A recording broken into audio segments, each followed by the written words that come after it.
All right. So, hello everyone. Welcome back to the channel. My name is Jorvik, and welcome to, I believe this is episode 4 of Fandom Friendly. As you can see, I am joined with two of my bestest friends in the world. I have Rafael, who is a co-founder of our previous production company, and of course we have Jon from Blackbird Productions. You can find him on YouTube. Link will be in the description. How are you doing today, gentlemen? Beautiful. It's raining outside in Texas, so can't exactly complain about that. Yes, you guys are in Texas. I am in Colorado, so not too bad. It's nice and sunny today. It's gonna be like 70 degrees later. I'm excited. Yeah, I hope it stays like this for at least the next couple of days. Yeah, I Okay. actually looked at the weather not too long ago, and it's like 60s to 70s for the next Oh, week or so. it's that Nice. time. It's that time of year, and in Texas, man, that's huge. That's big. Yeah. You're gonna start Dude, seeing late them. last month, like sometime in August, they were posting up signs about Halloween. Like, oh, 40 days until Halloween. It's like, dude, we're not even in the month yet. Just give it a break. Yeah, that's how it is here. I mean, I feel like it gets every year. It's like after 4th of July, people are just like, it's Halloween. No, no, give me Oh, started. Now, look, I like Halloween. I'm not like a huge like. I'm naturally like a fall winter person. So like I love the aesthetic, but like I'm not a huge Halloween stan. You know what I mean?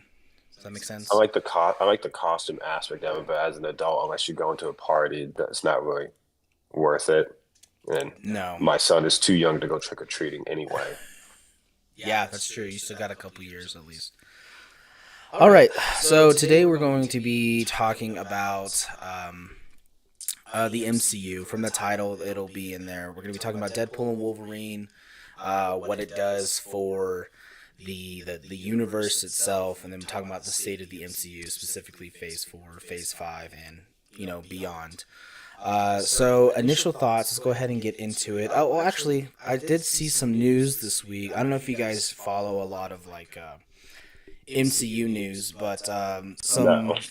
some set photos were leaked from the new Fantastic Four film of The Thing. Have you guys seen that? No. Who's the cast for Fantastic Four anyway? Do you not know the cast of Fantastic Four? I don't watch that stuff. I'm pretty tapped out of Marvel at this point. Okay, see, and that's why I have you on here, because I know we all have a lot to say about it. So the cast is Pedro Pascal as Mr. Fantastic. Nice. And at first, I was a little wary of that casting because I feel like has so much on his plate, especially this year. He had Last of Us season 2, which if you play the game, he probably didn't shoot a lot for that. Um, and then he has Gladiator coming out, I think, either this month or Oh yeah. maybe later this fall. But yeah, he's just in a lot of things, and at first I was just like Pedro Pascal. I mean, don't get me wrong, I love the guy. I think he's great. Um, but I don't know. I just have to see more of him. I don't know if you Sure guys, you can handle it. yeah, I don't know if you guys saw, but at the Comic Con that happened. Oh gosh, that was what, late July. Oh, Doctor Uh, Doom. well, not that, but like they showed. We'll talk about that later. But they showed some footage from Fantastic Four that they had already shot. And from the consensus that, they showed him in character as Reed Richards, and it seems like a good fit. So I'm excited for that. We also have Vanessa Kirby as Sue Storm slash the Invisible Woman. I haven't seen a lot of her stuff. The thing that I've probably seen her in most recently, I think was it James Bond? I think it's James Bond. Hold on. Did she That's play the wife? I'm sorry. Did she play the wife of Bond Yeah, or yeah. I the love believe so. interest? I believe so. Yeah. And the latest one, what was the last one called? No, Vector. No Time to Die. That's what it was called. Oh no. Oh, Yeah. that's right. They did make another one. I think she was in that movie. Supposedly the last one with Daniel Craig, but we'll see. It seems like because like I've seen him in other movies now. Because like throughout the entire time of him playing Bond, you really only ever saw him as Bond. But I think this is the last one because like I just watched Lucky Logan, Mm-hmm. and he's in that, and I think he's also happy to be done with it because he's done playing the same kind of boring, stoic, depressed character. Because like the roles that he does now, he's a bit more out there, like with Knives Out series. He's a bit more. I don't know how you describe it. He's just a lot more active. It seems like Yeah, his acting style. He just kind of really experiments a lot more. And it's the same with Daniel Radcliffe from Harry Potter. Now that he's done with that, he plays a lot of weird, interesting, quirky roles. And I think they're actually having. It seems like they're having a lot of fun now. yeah. I think a lot of it is. I mean, like look at like Robert Downey Jr., Chris Evans. Like look at those guys as well. Like when you get locked into a certain character for a better part of a decade, and then you sprinkle in all these little other side projects. Like now we have, I mean, he's done it before, but now we have Chris Evans. He played a villain in Knives Out. Or in The Gray Man. They're exploring, and then like Chris Hemsworth. From being the seriousness of Thor, he started doing more comedic roles, and then of course that bled into Love and Thunder and Ragnarok.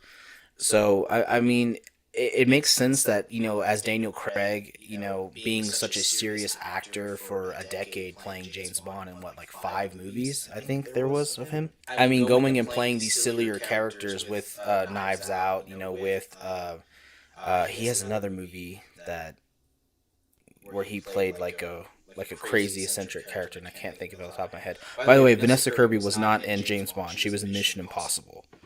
She was Ethan. I think that's what. I was getting Ethan's confused love of. interest. Yeah, she's also in Hobbs and Shaw. She played Shaw's sister. That is Okay. not a movie that I remember.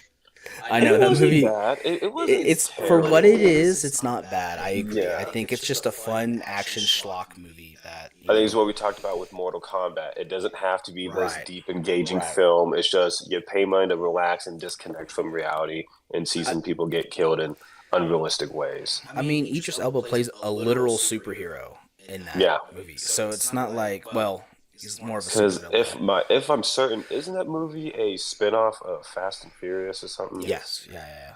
I think it came out. Yeah. I think it's a Jesus. spinoff of 8 or 7, one of the two. I can't remember where it comes in the timeline, but yeah. I wouldn't be surprised if they're making a second one. Yeah. But anyways, continuing on with the cast of Fantastic Four, we have Joseph Quinn, who's been in a lot of things, but most notably his rise to fame was from Stranger Things season 4.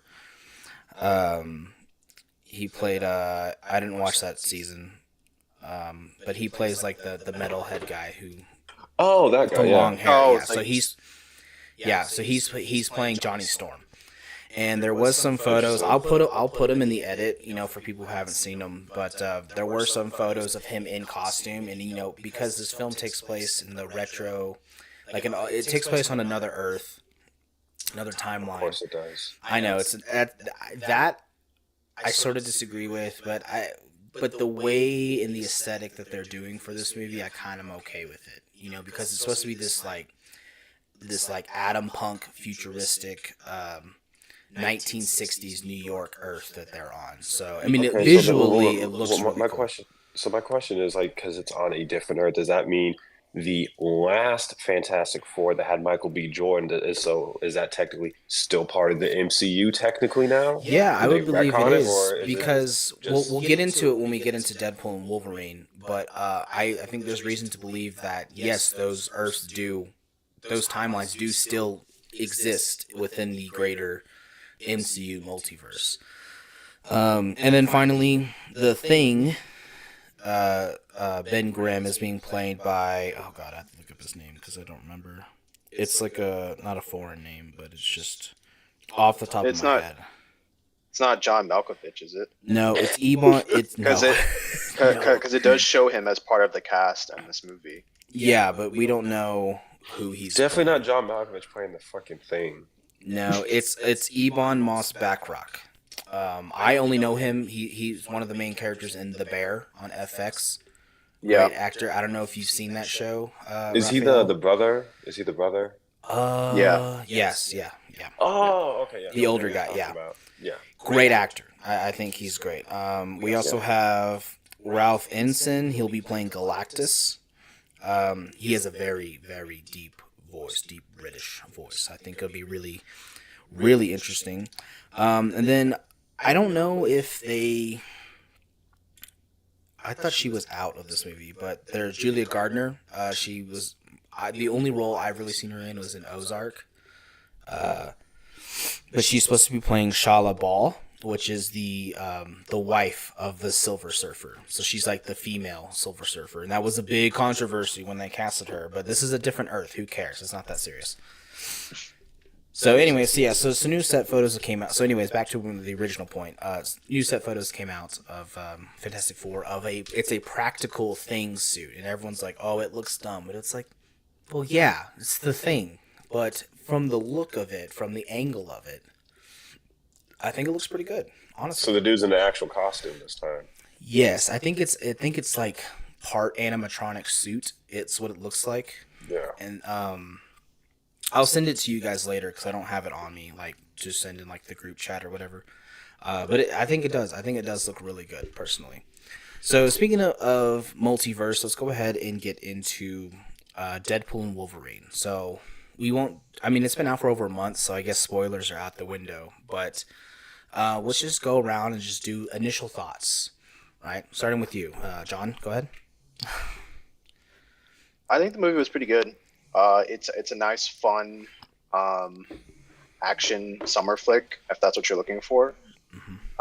I'd say if you're a true Marvel fan, then you won't really get much out of progression in terms of the overall story of the MCU currently. In fact, I feel like this movie could even go so far as to be its own thing, which I'm pretty sure that's probably what they're going for. Something very neutral.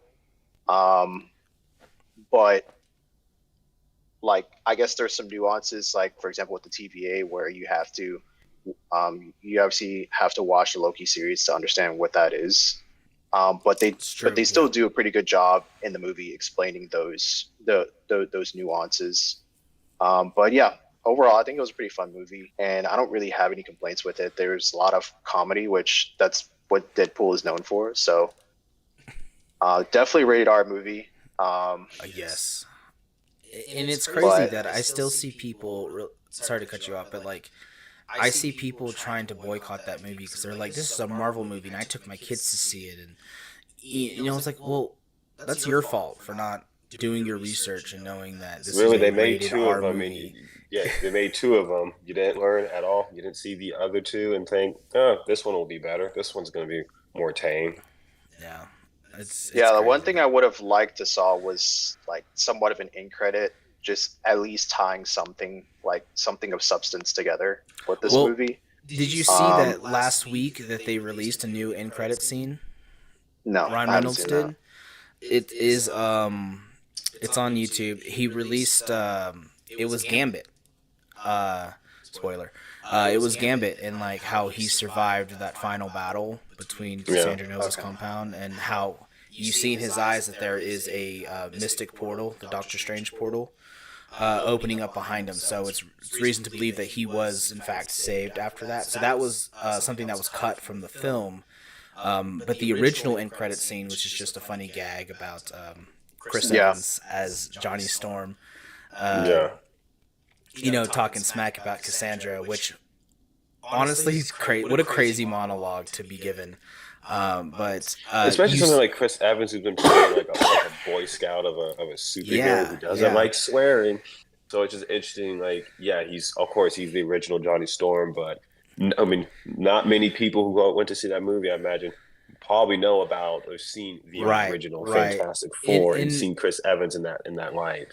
And I think too, it's that even when he was Johnny Storm in those original movies, those were still PG-13, so he still couldn't be you know, foul mouthed like that. He was more or less a smart ass in those films. Yeah, and Johnny is for the most part in the comics. Yeah. That's why he pairs up with Spider-Man a lot, and like their dynamic in the comics is really great. So hopefully we get to see that in like. I would definitely like to see Deadpool. I would definitely like to see Deadpool and Spider-Man. Oh yeah. I mean, you can. There was that show Ultimate Spider-Man. There's an episode where Deadpool is in it. Obviously, he's not vulgar, but him and the Spider-Man dynamic, I It's think, not the still same. works in that show. Yeah, it's not the It's same. not the same. And plus, it's not Ryan Reynolds voicing him; it's a different person. It just feels off because you're so used to Ryan Reynolds now. I don't know if you've seen. Ryan Reynolds is one of those actors, kind of like how Hugh Jackman is with Logan, where it's one of those very few Yeah, actors that yeah. encapsulate a character so well that it's Yeah. hard to imagine them playing as anybody else. Like, yeah, you could bring somebody if they wanted to, could make another Wolverine movie if they wanted to, but if you recast Hugh Jackman, it's just gonna feel weird. And I Yeah, get it, he's just an actor, but he is that person. and I It's the think same with like Robert Downey Jr. Like when he goes to like children's hospitals and everything, people see his face and it's immediate. Tony Stark, you are Right. Tony Stark And- because and- you just dedicate your life to that actor so well. Yeah, and we'll get to that later when we talk about the Doctor Doom casting and what that means as well. But yeah, I mean, it's just that they're in this movie like altogether. Like you're right, John. Like it's just if you're just an MCU stan, a fan, even a casual fan, this doesn't do a lot for the universe. The only thing it really does is bring Deadpool. It gives Deadpool a way to be in the main sacred timeline. But if you're a fan of the legacy Fox Marvel films, I think this is a great kind of send off to that universe, and we kind of saw that in the end credit while the credits were rolling, where all like the behind the scene footage of all of the movies, Fantastic Four, all the X-Men movies, even the Fantastic Four 2015 film. So you have like those images, and you're just like, wow, I kind of like I grew up with these movies, like, and I also wish that they would have. I wish they were able to bring back Nicolas Cage as Ghost Rider.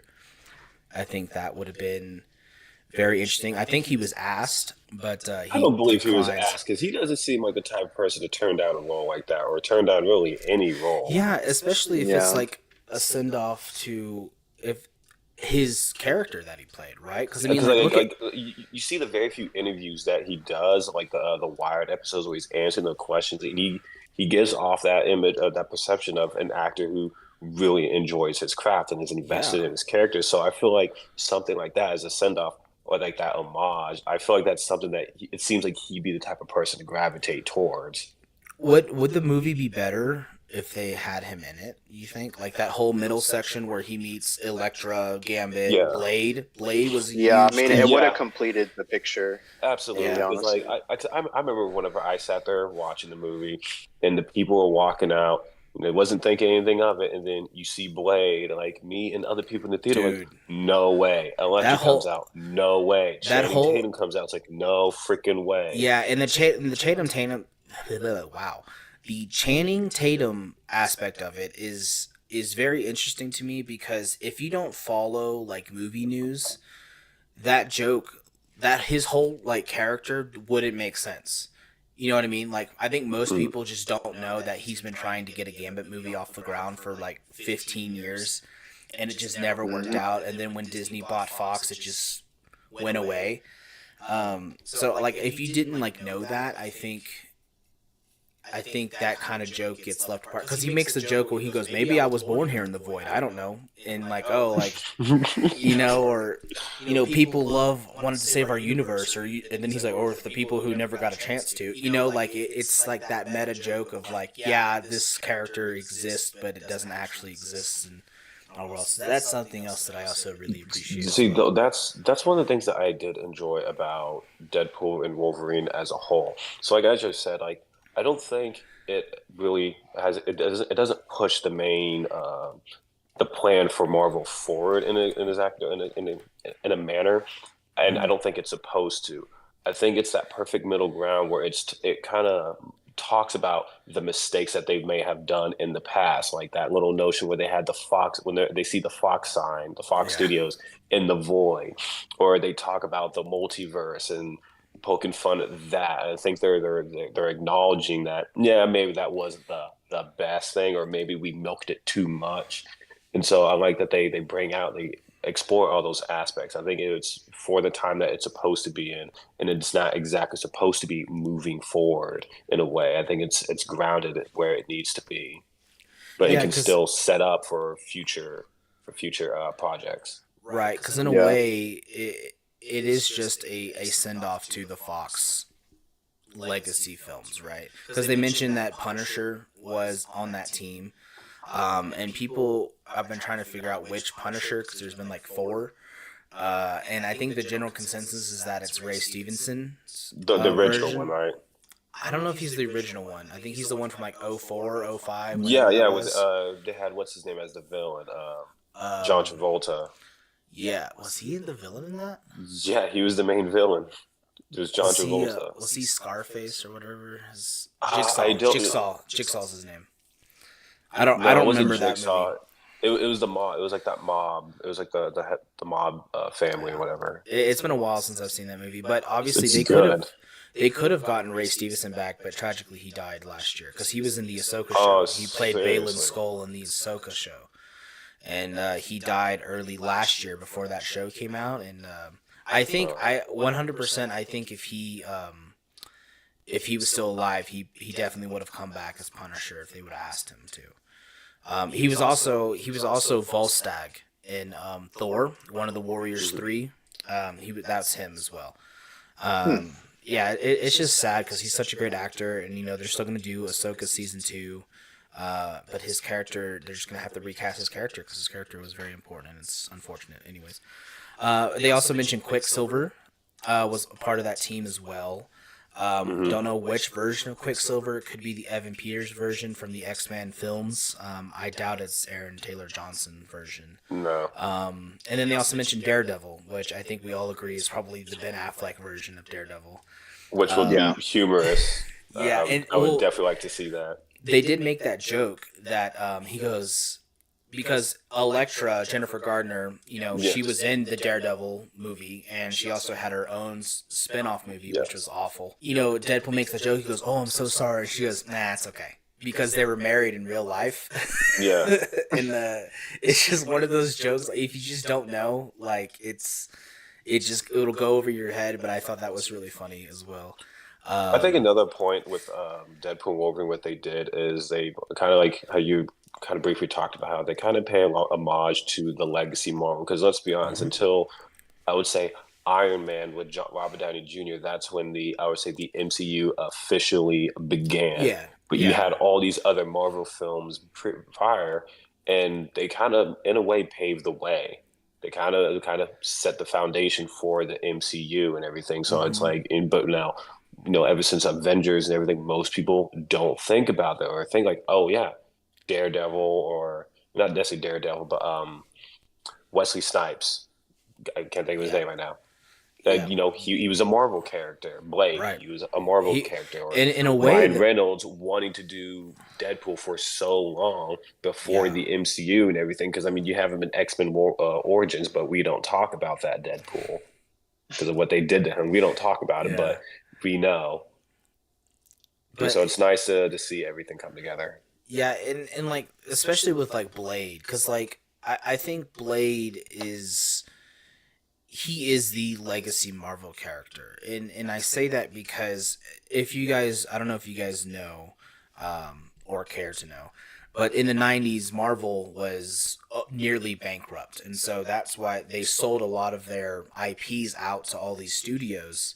So that's why you have Sony, where they have the rights to Spider-Man and adjacent characters. New Line Cinema had Blade, I believe, and a couple of other characters, maybe Punisher as well. Universal had Hulk, and Fox got the X-Men and Fantastic Four, and etc. So that's where that kind of divide happened. And Blade, what was that, like 98, 99, something like that? When Blade came out, Blade truly was like 99 or 2000, like it was turning century. I think the third one was like 04, I want to say, maybe 03, 04. But the first one, he technically now, I think it's 99, because they make a point that Hugh Jackman is now like lost the record for continuous character because Blade came back, or Wesley Snipes came back as Blade. Now he is the oldest. Oh, that's right. And X-Men came out in 2000. Yeah, X-Men came out in 2000, which is Crazy to think about. So I think overall, like, the movie does do a lot of service to the legacy of the Fox Marvel characters. Now, if only Sony can get their shit together and make it actually good Marvel or Spider-Man film without the help of Disney Marvel, I think we'd be golden. But honestly, I think we've talked about this before, but I truly believe that Sony needs to have their rights taken away, because with Morbius, Madam Web, I mean, I would even say Venom 2, like, they're just not good films. And like, Craven comes out later this year. I did a reaction to the trailer a few weeks ago. It's just, I mean, it looks different enough for it to be. It looks cool, but it's not going to be good. Yeah, I just it's don't not. think It's not going to be good. a box office hit, because I feel like a lot of No. people don't really know who Craven is, and the trailers don't really help either. See, that's the thing, because like, I'm sure Craven is a big character in like the comics or whatever, but I imagine some of the other Marvel characters that he probably surrounds himself around. I don't know if it's one of those, and we like that's something I want to get into. Is like, is he one of those characters that needs to have a movie dedicated all to himself? Is he really that important as a Marvel character, or even in the comics, was he really that popular enough? I mean, I think he had a few solo runs in the comics, but what makes Craven and like Madam Web and like Venom and Morbius and like all these other villains that he has, what makes them great villains is their relationship with Spider-Man and Peter, right? And it's like Doc Ock. Like, if they did a Doc Ock movie without Peter Parker in it, like, it just wouldn't make sense, because Doc Ock is so tied to Peter as an identity. He was his mentor, and then he became, like, he figured out that Peter was Spider-Man. He even took over his brain at one point, his mind, and controlled his body. He became the superior Spider-Man in the comics. I mean, like, there's so much relationship there. And Venom, of course, Venom too. Venom's literally bred from Spider-Man. And when you have, like, don't get me wrong, I do like Tom Hardy. Tom Hardy, thank you.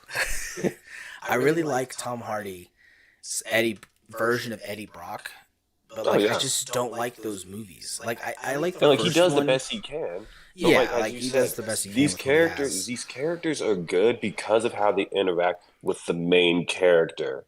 Because, like you said, most of them probably didn't have their own origin story until after they were introduced with the main character, such as Spider-Man. You have a couple comics with Spider-Man fighting this big bad, and then maybe they'll write a comic based off of that one villain. But it's like, if you're not going to have them interact, like, I don't want to see the setup. Like, you got to make sure, like, because like, you have this whole setup, and then you have the fight. It just seems kind of backwards. And it's like, how are you going to make it fit in?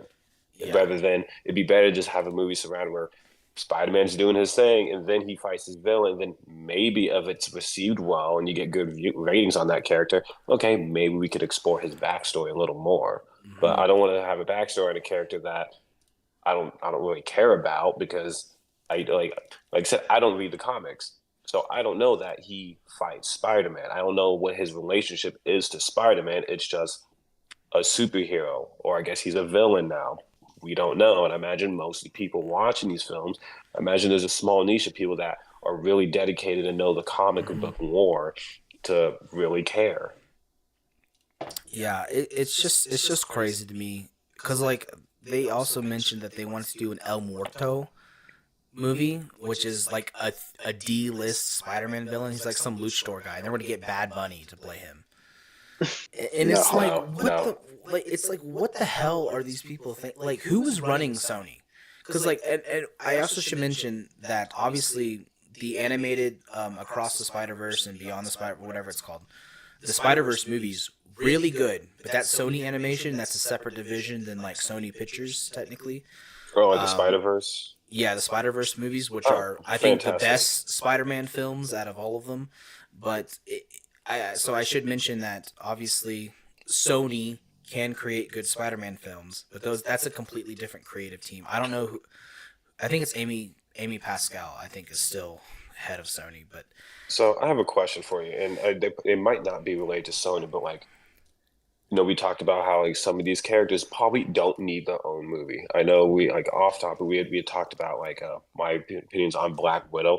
I don't think she's that vital or that important to have her own Hmm. fleshed out film. I think she just works better as Like a an secondary, ensemble. yeah, part of the Ensemble. Yeah. ensemble. Once again, not every character needs its own film. But my question is like with the Hulk series, why is that all the Hulk movies have like standalone Hulk films have not been received as well as it could? Is like because Hulk seems like a fairly interesting character, but is he Hmm. that interesting enough to warrant his own story, or do we not really care to see him So and just have us? Because like look at Batman, and I know it's a little off topic, but think about Batman. I think we're finally coming to the point now with some of these Batman films where we don't need to go into Batman's origin story. We just yeah, jump right I into agree. Bruce Wayne and adventures because everybody knows, even if you don't watch Batman, you know how he became Batman. You know what happened to his parents. So Yeah, we it's the don't same thing need, with and same thing Spider-Man with as Bruce well. Banner. We know what happened, but is he that popular of a character to have his own film, or does he work better as an ensemble? So the thing with the Hulk is, because he's technically had, besides like his TV show he had in like the 70s with Lou Ferrigno as the Hulk. Yeah, we're not gonna Um, talk about that. he's technically only had two solo movies, right? That was 2013 Hmm. Ang Lee Hulk, which I grew up on. I mean, I was like 8 when that movie came out.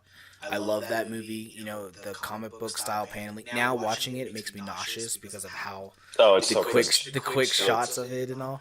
But and that was with Eric Bana as Bruce Banner. And then you Then had you the had the incredible, Edward Norton yeah, you had the Incredible Hulk in 2000. Was that also 2008, 2009? around that time. It's technically the second movie of the MCU, right? Hmm. So I think with the Hulk is like I think he can have a solo movie, but the problem is that in the comics, the Hulk's best stories are the ensemble stories.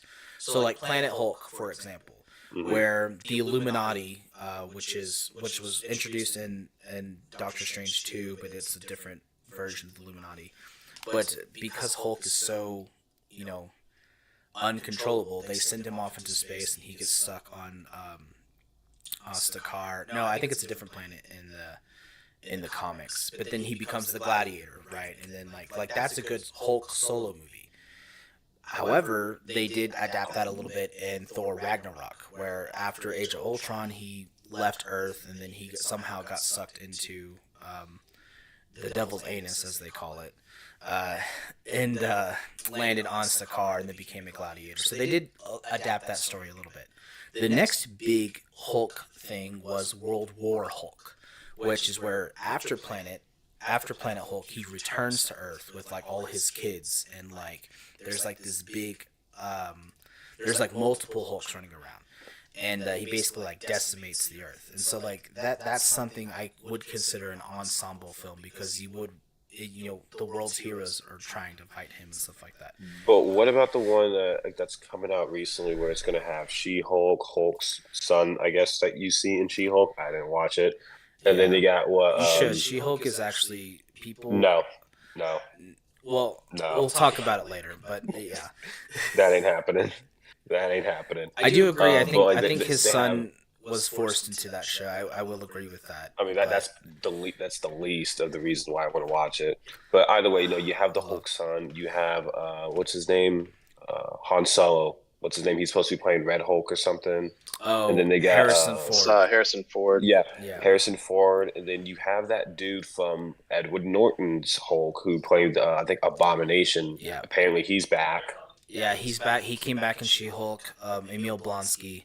And you also have Tim Blake Nelson's character from The Incredible Hulk, Yeah. the leader, coming back as well in Captain America 4. And we'll talk more about that when we get to the future of Marvel later on in the episode. But yeah, I mean, I don't think they're building towards a World War Hulk because it would have to be. I mean, it's literally like universe ending. Like it's one of those like events that it's like the Age of Ultron, right? Like you can't do Age of Ultron without literally ending the world because that's the whole point of the Age of Ultron.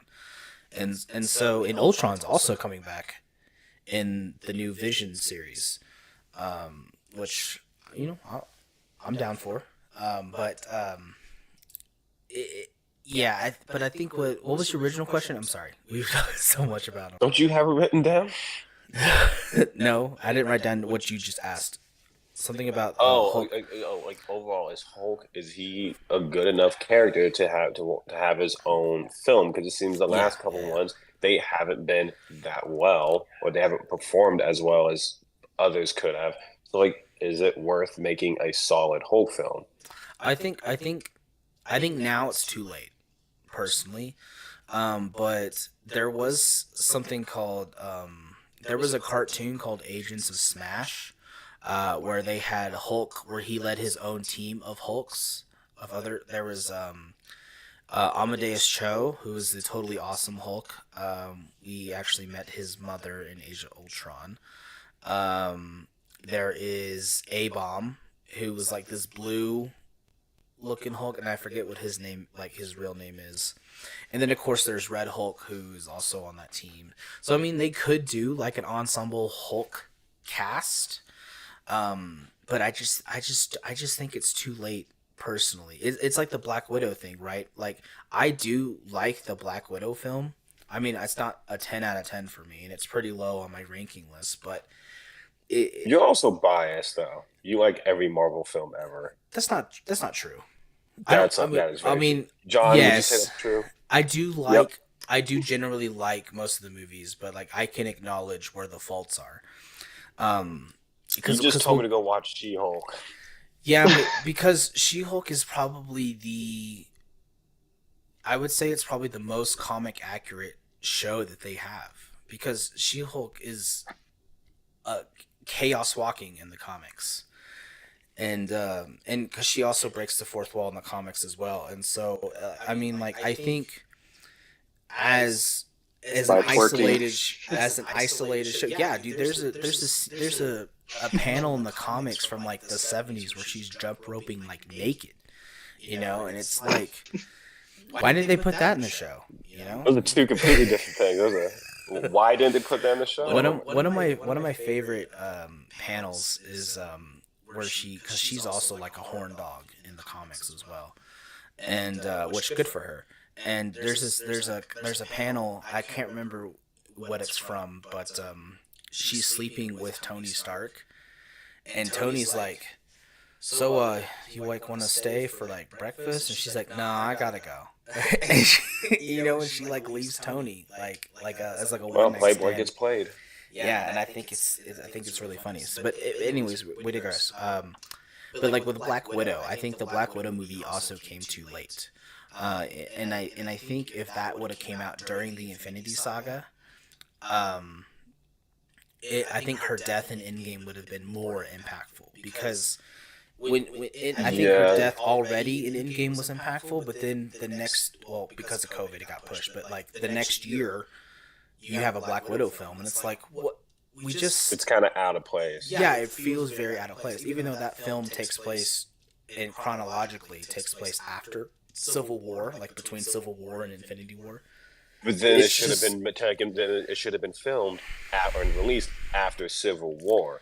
Yeah, that's just weird that you're making prequels to things that, okay, it's like, spoiler alert, we already know what's going to happen. So it's one of those, like, anything that she does in that film is completely meaningless, because, well, it doesn't matter because she dies regardless. Right. So so it's like, why do I care? And again, it's one of those things that, like I think the whole purpose of the movie was to introduce Red Guardian, introduce Taskmaster, introduce the second Black Widow, Yelena, who I love. I love Florence Pugh as that character, and I'm so excited she's coming back. But in the Thunderbolts, but it's just like, it does feel out of place. So like, I think Black Widow, did deserve a solo movie.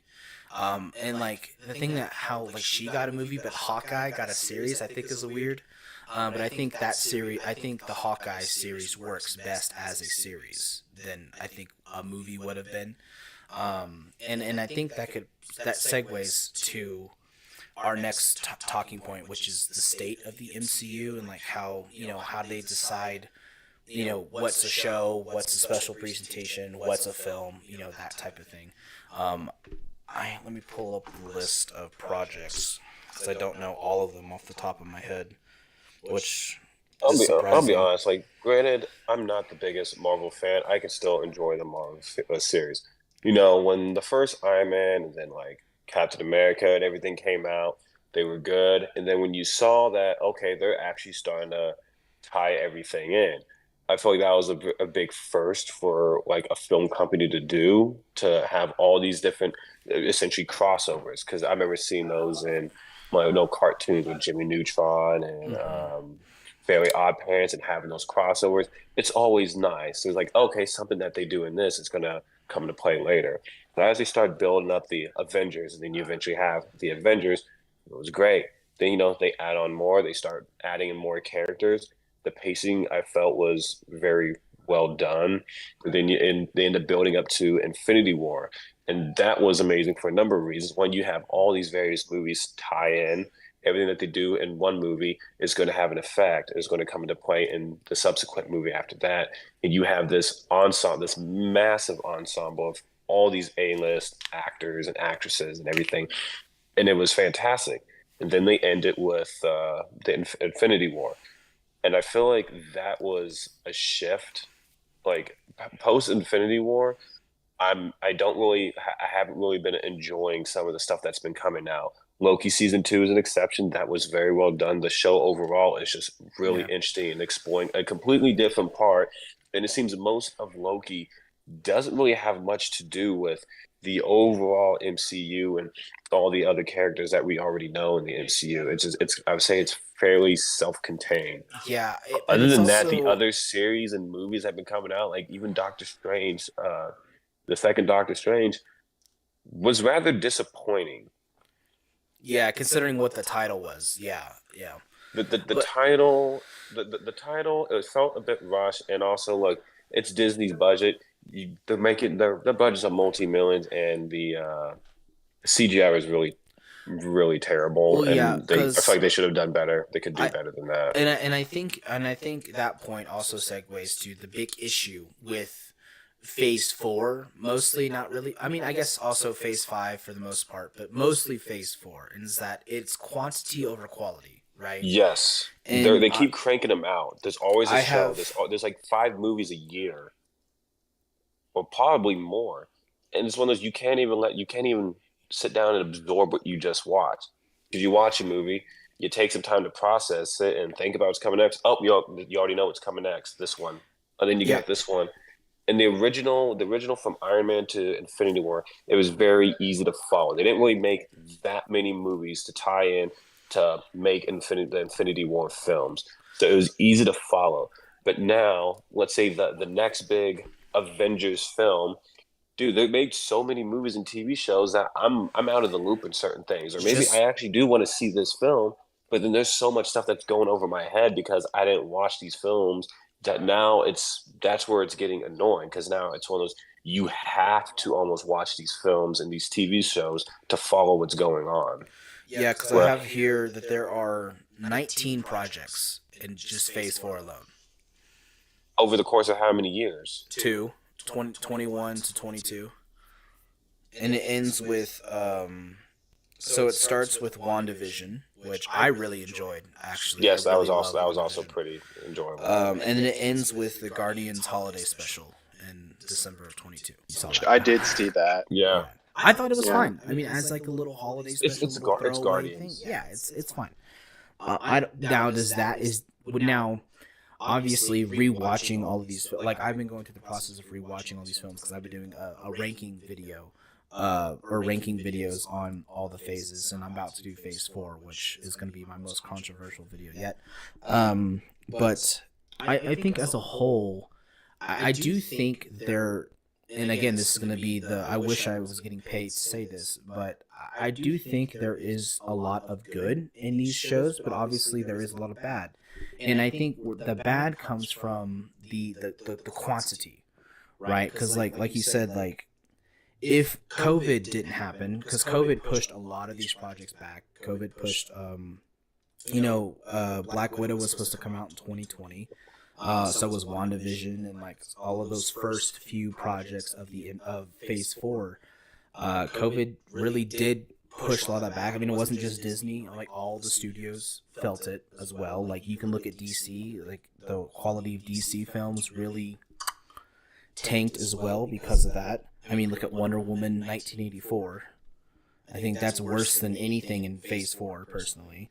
But it's just, I'm looking at the list. Because we had WandaVision, we had Falcon and the Winter Soldier, Loki Season 1, and that was just in 20, and then Black Widow, and What If Season 1, Shang-Chi, which I thought was great, Eternals, Hawkeye, and Spider-Man No Way Home. That was all in 2021. Right there. Was that 9 projects in 2021 alone. And so, and when you have, like, we're all filmmakers, we kind of know, I mean, we don't work in special effects or anything, but, we all know that special effects take time, and when you have 9 projects in a year, coming out. Now, to be fair, not all of those projects are very special effects heavy, but, when you have 9 projects a year, you have multiple studios working on visual effects, that gets strenuous. So what do you guys think about the whole, because, like, I do think, I know a lot of people hate the Eternals. I love the Eternals, and I think, and we can talk about that later, but I have seen a lot of people now realize that, hey, Eternals is actually a pretty good movie as, like, its own thing. But I think the visual effects in Eternals are immaculate. I mean, have you guys really seen that movie, first of all? And two, I haven't seen it all the way through. Do you even remember the visual effect? I encourage you to go and just watch some of the fighting scenes and just see some of the visual effects, because I think that movie was also supposed to come out in 2020, but they delayed it a year. So they really spent time on the visual effects. I think that has the best visual effects out of all of Phase 4, personally. That's the one with the woman speedster, right? Yes, Makari. Yes. So I only remember seeing like the end where they're like at that beach area kind of area, and they're all just going at it. The I do celestial remember that. is emerging from the ocean. Yeah. Mm-hmm. I remember it was pretty good. Noah, our other buddy Noah, and I'll probably have him on like another video game episode because he's a big video game guy. He hates that movie. He absolutely abhors Eternals, like it, which is crazy to me. I don't blame him. I mean, so the main thing I imagine it probably has to do with the thing with Marvel is, even though you were exploring these various different characters and everything, and different storylines, they're very formulaic as far as how the characters act, the comic relief, and it's one of those. It's extremely repetitive. It's a different movie, but I already kind of know what's going to happen. It's one of those, I feel like I've seen this movie already, if that makes sense. It's like, I feel like I've seen this already. I already know what's kind of happening, what's going to happen, the pacing of everything. And it's one of those, like, they're not really changing it up. It's extreme. It follows this very predictable formula, and that gets exhausting. There can be some moments where it doesn't have to be all jokes and fun. Why is there always got to be a gag or some joking or thing like that? I don't mind it here and there, but it's all the time. I can give a little more like grace for like Guardians of the Galaxy, because the whole conception of it and everything is just kind of silly. It's a motley crew of all these different people. So there might be I can see more likely of having some comedic relief and everything with all these very different people clashing together, but they're also kind of a family.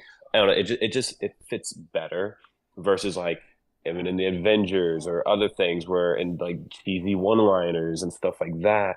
That it's just getting played out, in my opinion, and that's one of the things that it's kind of exhausting me from wanting to watch some of these movies and TV shows. And I think too also is that with some of these, like, especially we're so far into, I mean, we're 15 years into the MCU, right? And so, well, actually, I think 16 now, but having an origin film this far in does feel exhausting. I do agree with you.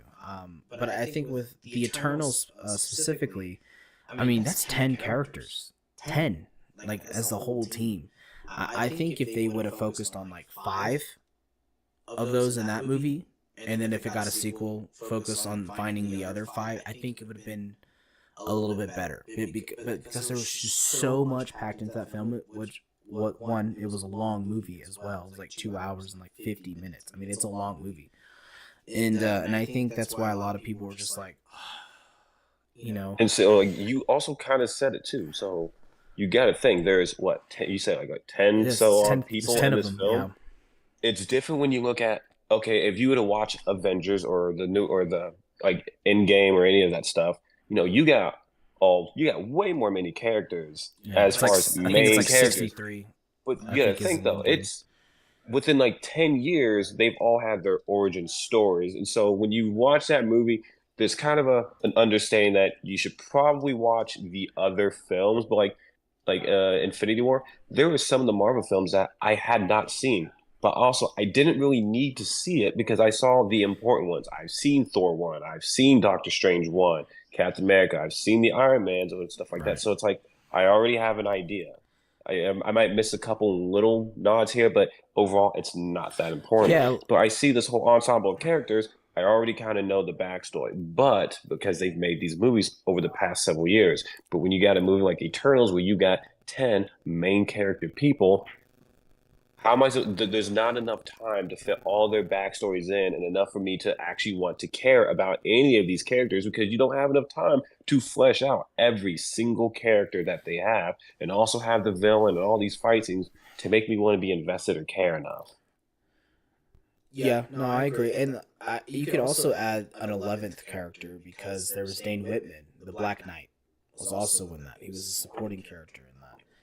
And which I feel like they did him dirty, honestly, because it's like, I don't know, they kind of waited until like the very end to just say something about that when they were just basically edging us throughout the entire film.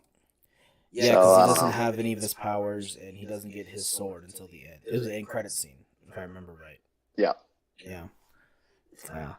I mean, and it's stuff like that. Like, I hope they bring him back because he's a very interesting character and like the lineage of the Black Knight and stuff like that. Because there's multiple Black Knights, but it's one of those things where like because also that's technically the first appearance of Blade as well as a voice, Mahershala Ali's version of Blade, which also has been in development hell the last 5 years. Yeah.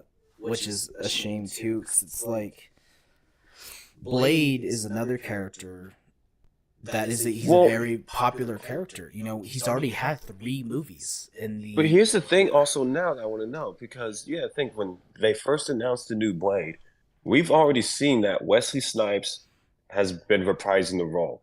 And it seems that, one, he still looks pretty good. He can still do the action movies.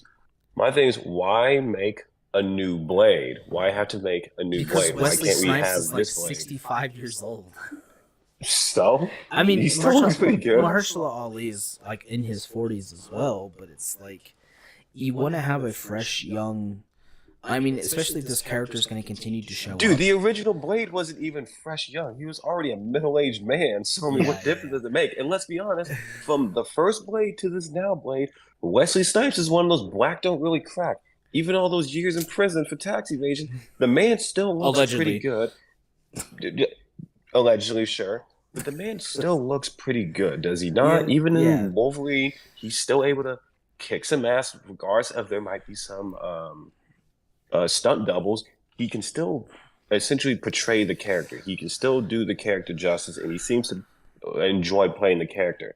Nothing against Mahershala Ali, but I mean, do we really need another recasting of Blade? Yes. And why? Because Blade. Okay, so it's like Wolverine, right? Like you can argue that Wesley Snipes is Blade, that he is one of those actors, just like RDJ is Iron Man, Hugh Jackman is Wolverine, Ryan Reynolds is Deadpool, etc. It's just when you when you want to continue these characters and these stories, like there's a lot of Blade stories that hasn't been told yet on screen, right? And when you have just an older actor, not to be ageist or anything, it's just that having a younger actor, you can who can carry that character another 10, 15 years. It's just like Spider-Man, right? You don't want to, like, everyone's like, oh, bring back Tobey Maguire. But it's like, no, like, bring him back occasionally. I think he'll come back. Him and Andrew Garfield will probably come back in Secret Wars. Like, I feel like that's a no-brainer. I think we can all agree on that. But it's like, I don't want to see another Tobey Maguire Spider-Man movie because he did his time, and I like those movies for the most part. Like, those movies still exist. You can go watch those, right? And so it's the same thing with Wolverine. Like, they kind of teased it in Deadpool and Wolverine. Henry Cavill maybe being a replacement for Wolverine, right? I don't know. No, But I agree with you. I think he looked cool. Yeah, I think it's the same principle as casting John Krasinski as Mr. Fantastic in Doctor Strange 2, because that was a big fan cast for a long time. And it's like, cool, he exists. Like, there is a Henry Cavill Wolverine. You did the fan service. Yeah, you did the fan service. Let's move on. But I think, Mahershala is another one of those actors like Ryan Reynolds. He loves Blade. He wants to play this character. He's partially producing this film or this new take on this character. So I think, like Gambit and like all that, I think he deserves his shot at Blade at least once, And if that leads into a Midnight Suns movie where we get Moon Knight back, we get Ghost Rider finally. Yes, I would have liked to see it. We get Dane Whitman, Black Knight. We get all of these kind of dark supernatural based heroes, or anti-heroes, whatever you want to call them. Punisher could be a part of that team. We're getting that. We're gonna eventually get that, and I hope Mahershala at least gets a chance to play Blade at least once. You know what I mean? That's just me personally. That's just my opinion. But look at who is it? Oh my gosh, I'm blanking on what was just in my mind. Like, I do hope some of the Eternals return. Because I know that. Well, what's the end game? What's the? So they just brought out the Eternals. What's the end game with the Eternals? What was their plan with that? So the Eternals are. I guess this goes into the future of the MCU. Well, I think so. Because like Thanos technically is an Eternal. Technically, his brother shows up in the Eternals film. Eros, who's played by he's Star Fox, who's played by what is his name? Harry Styles. But he only showed up. His brother. Yeah, that's Thanos' brother. Yeah. Oh. Yeah. So in the comics, Thanos is what's known as a deviant. Yeah, I know that. Yeah. Yeah. So in the deviants show up in the Eternals movies, they're like those weird, like animalistic creatures that the Eternals fight. But in the comics, they're just deformed people, I guess. So Thanos is born with that deviant gene, and a lot of that plays into his whole conquest of the universe, at least in the comics. Obviously, in the MCU, they don't really play it that way, but they do acknowledge that he is from Titan, which is correct, and also his brother is Eros, another Eternal. So I think I can't remember how that movie ends. I know some of them go into space. I think they're looking for Cersei, who was taken by Arishem, one of these Celestials. And I think the visual effect of the Celestials against Earth and how it's just this massive thing in the sky is really good as well. But I digress. So I know some of them go into space, and I think it would have continued that. I think the Eternals would have just continued the whole, like, expanding of the cosmic side of the MCU, because really you only had, like, I guess Thor, Love and Thunder, and the Guardians to really kind of set the cosmic side of the MCU.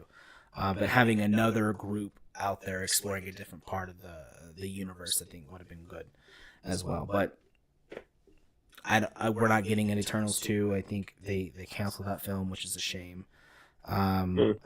but those plot lines are coming back into the future of the MCU. You know, I think with Phase 4 and a little bit of Phase 5, especially specifically Ant-Man, Quantumania, how and we'll talk about Kang here in a minute, but what their original plan was for the multiverse saga, and obviously the changes, and then we'll get to Doom here pretty quickly. But you know, it's just a shame, really, because like I do appreciate that Marvel has acknowledged their faults. You know, they've acknowledged that, hey, yeah, we did do a lot of projects, we did do a lot of quantity over quality.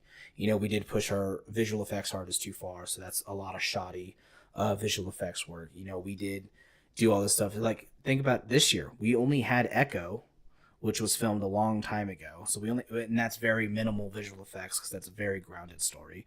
I liked Echo. I thought it was fine. It felt very Daredevil-ish. We're also getting new Daredevil show. Punisher's coming back. All those Netflix characters are coming back, which is exciting. And then, but like, if you look this year, we only got one movie, Deadpool and Wolverine. You know, we got one show. Well, we're getting two shows. We got one show in January, which is Echo, and then we're about to have Agatha All Along comes out, I think, next week. The hell is Agatha? It's like a sequel series to WandaVision. Yeah, I'm not too. I can't. My thing is, who cares? Like, I care. What's supposed to Well, we already established that you're biased. If anything Marvel puts out, you come to like a dog in heat. That's aside the point. My thing is, okay, WandaVision. We had WandaVision, and then that's what leads into kind of Doctor Strange, into Madness. Yes. So it seems like that arc is kind of shut. It's done with. Wanda, so why do we as need? we Why know, do we need Agatha? probably isn't going to be in this show because it follows Agatha, right? The Agatha Harkness from the villain of WandaVision, right? And how she gets her powers back and she forms a new coven, and like I think the original plan was Jonathan Majors was going also to be in the show. He was going to be. They were going to make one of his variants called Immortus, who showed up in the end credit scene for Ant-Man Quantumania, where they had the Council of Kangs. He was going to be the writer of the Darkhold. You know, he was going to be basically like this ever present like dark force, right? And that was supposed to play into the multiverse saga, like the overarching story, right? See, but then that's where the problem is. It's like I said, from Iron Man to Infinity War, it was pretty linear, I would say.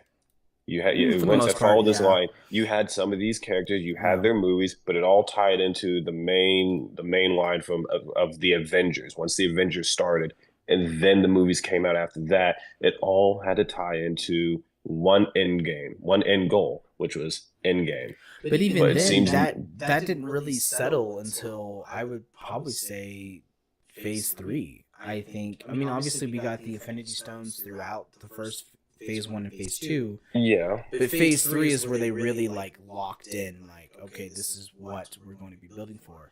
And you had that I forgot which movie where it had the end credit scene where you get like a glimpse of Thanos, but you don't actually see him it's Avengers 1. Yeah.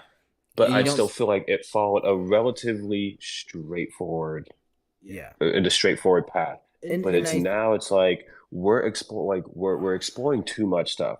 You got the Eternals and doing the cosmic stuff. Then you got what is the other one that you're talking about? Secret Wars. And it seems like we're just going all these different routes, and we're just webbing they're just webbing out in such a way. And it's like I can't keep track of what's the new end game. Also, you're exploring some of these characters, but it's like okay, where does Agatha tie into that? Well, we don't know yet. We don't know how. But also, who really cares? Is it really that important to have its own fleshed out thing, or can we just have some little exposition about it and be done with it? Is it really that important? I mean, really we honestly we don't know.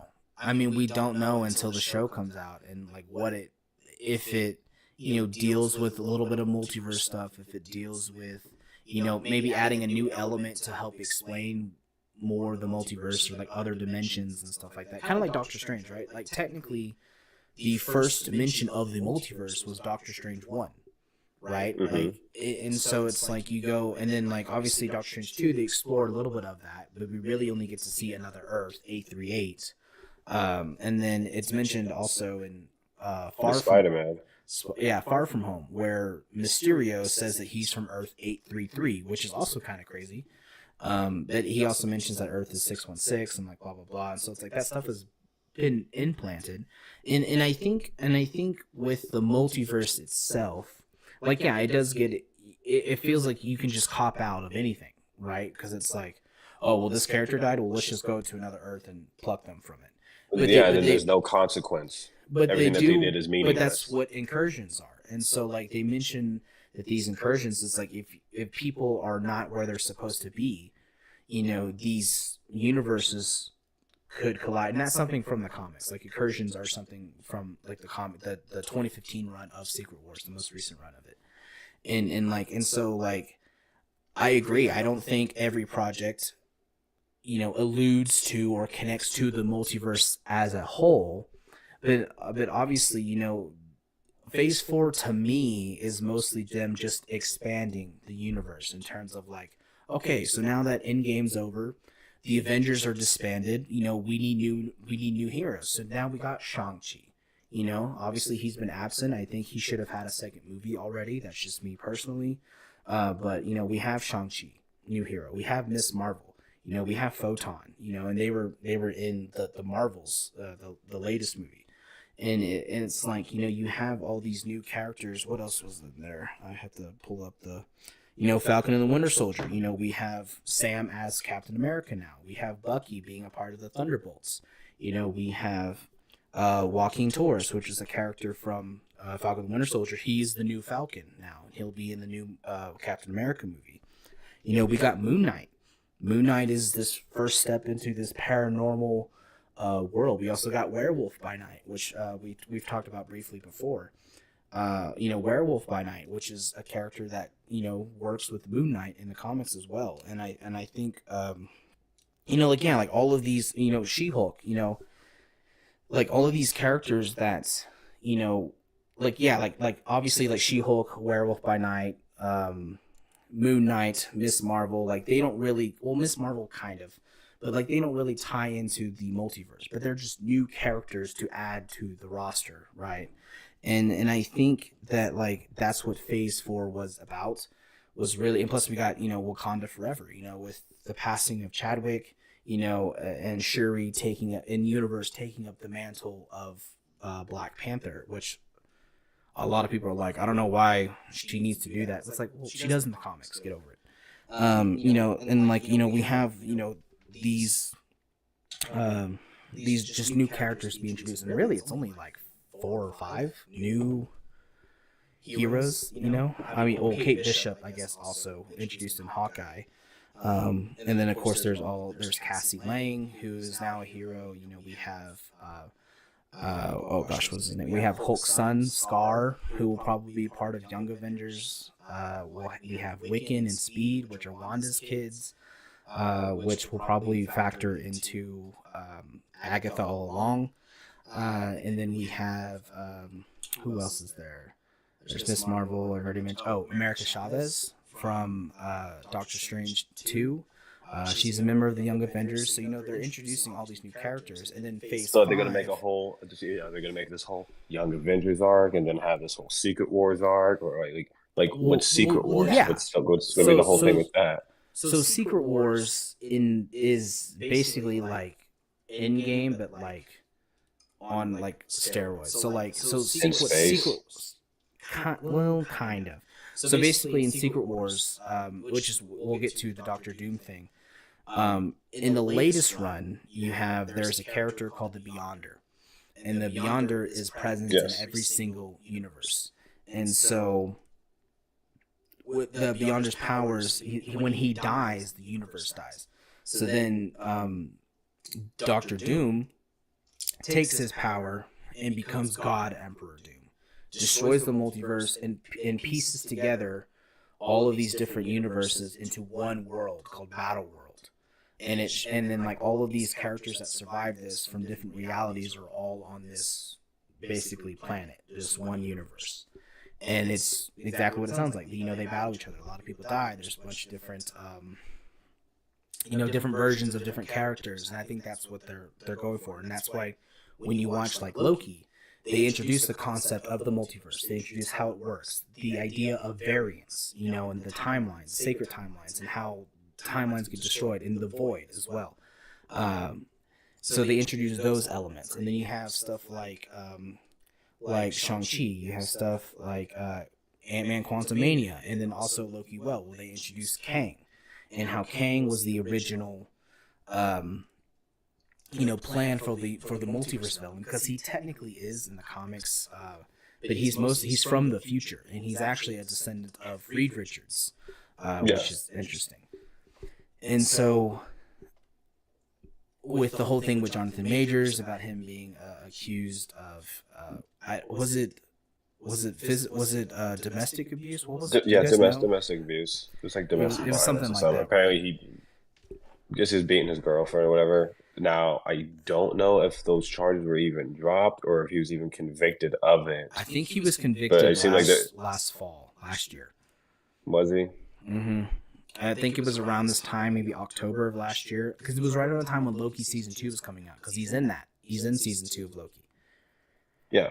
And I think it was around that time is when they dropped him, and then they just had him finish out his arc there, which again is a shame, because I do, separate from what he did, I do like Jonathan Majors as Kang. Like I think he had, especially in Quantumania, like, even though Kang wasn't at his full power, but he's just so menacing in that, and like also his suit looks sick.